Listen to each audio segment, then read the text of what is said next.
Good morning, welcome to हंस वाहिनी classes. कैसे हैं आप लोग? चलिए, आज का हमारा टॉपिक है भागीरथी नदी या गंगा नदी। ठीक, तो भागीरथी या गंगा नदी कहां से चली, कहां इसका अंत हुआ, ये सारी ही चीजें आज के वीडियो में मैं आपको दिखा देता हूं। ठीक, तो चलिए, तो सबसे पहला हेडिंग आपका हो गया भागीरथी व उसकी सहायक नदियां। ठीक, भागीरथी नदी का उद्गम कहां से होता है? तो भागीरथी नदी का उद्गम गंगोत्री हिमनद से होता है, गोमुख नामक स्थान से होता है। अब गंगोत्री हिमनद या गोमुख कहां पर है? तो ये जिला हो जाएगा आपका उत्तरकाशी और राज्य हो जाएगा उत्तराखंड। गंगोत्री हिमनद से यहां एक चीज और सामने आती है कि ये उत्तराखंड राज्य का सबसे बड़ा हिमनद भी है। जब ये भागीरथी नदी धीरे धीरे करके बहना शुरू करती है तो रुद्रगिरा ग्लेशियर से एक नदी निकलती है जिसका नाम है रुद्रगंगा, जो इस भागीरथी नदी में आकर मिलती है। उसके बाद केदार गंगा, जो केदार ताल से जिसका उद्गम होता है और ये भी आकर अपना जल भागीरथी को दे देती है। डोडी ताल से असी गंगा नदी निकलती है जो कि गंगोरी में आकर भागीरथी नदी में मिल जाती है। इसके बाद यहां से जाट गंगा, सिया गंगा, ये दोनों नदियां भी भागीरथी को आकर अपना जल दे देती है। उसके बाद आपने सुना होगा टिहरी बांध के बारे में, तो ये रहा टिहरी बांध। मगर टिहरी बांध को देखने से पहले हम ये देख लेते हैं कि यहां पर है खतलिंग हिमनद या खतलिंग ग्लेशियर, जहां से भील गंगा या भिलांगना नदी का उद्गम होता है। बाल गंगा, दूध गंगा, मेड गंगा, ये सब भील गंगा या भिलांगना नदी की सहायक नदियां हैं। भिलांगना या भील गंगा नदी जहां पर मिलती है आकर भागीरथी में, वो स्थान कहलाता है गणेश प्रयाग। क्या कहलाता है? गणेश प्रयाग कहलाता है।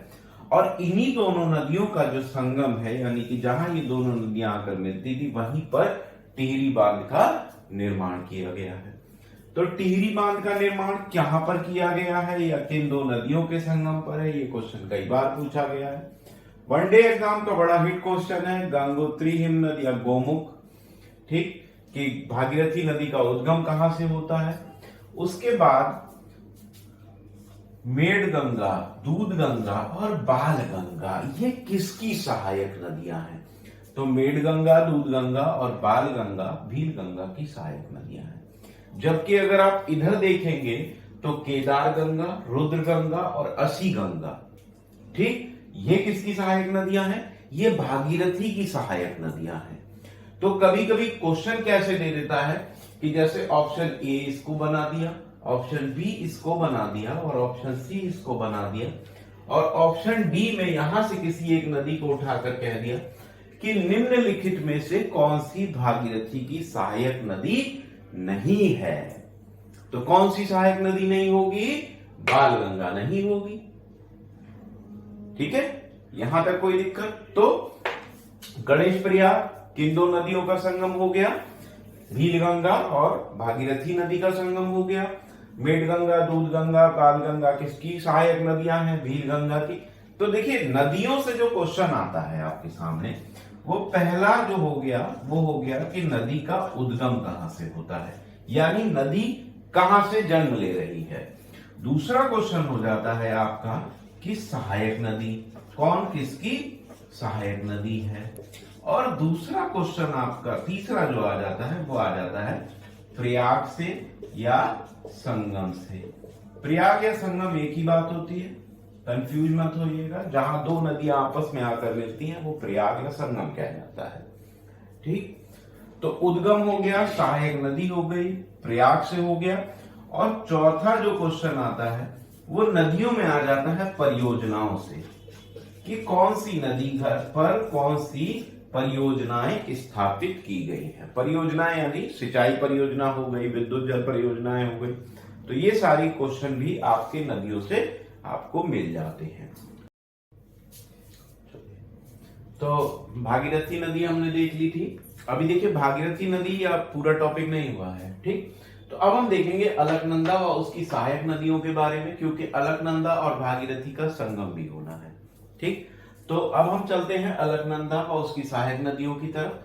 तो अलकनंदा नदी का जो उद्गम होता है ये सतोपत ताल से होता है और ये कहां पर है, ये चमोली जिले में उत्तराखंड राज्य में है।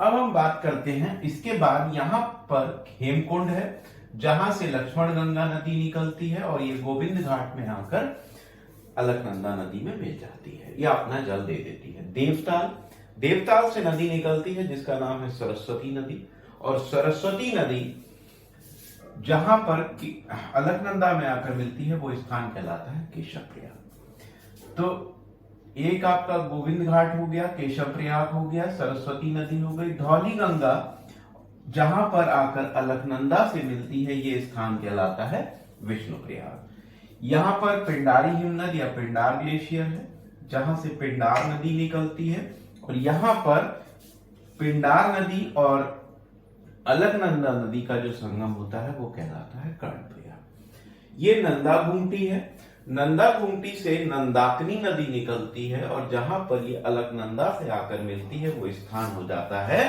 नंद प्रयाग। उसके बाद फिर इधर आ जाते हैं और देख लेते हैं,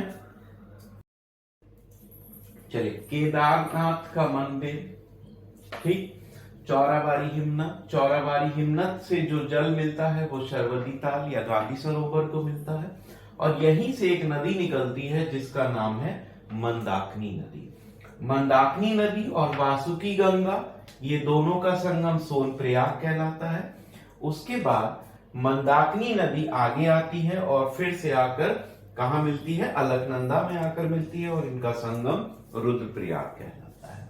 अब आपको पीछे चलते हैं तो भागीरथी नदी हमारी बहती हुई आ रही है और ये आकर कहां मिल जा रही है, अलकनंदा नदी में आकर भागीरथी का संगम हो जा रहा है और ये स्थान कहलाता है देवप्रयाग। ठीक है, तो यहां से देखिए आपके प्रयाग कितने हो गए। एक प्रयाग हम पीछे पढ़ के आए हैं, गणेश प्रयाग।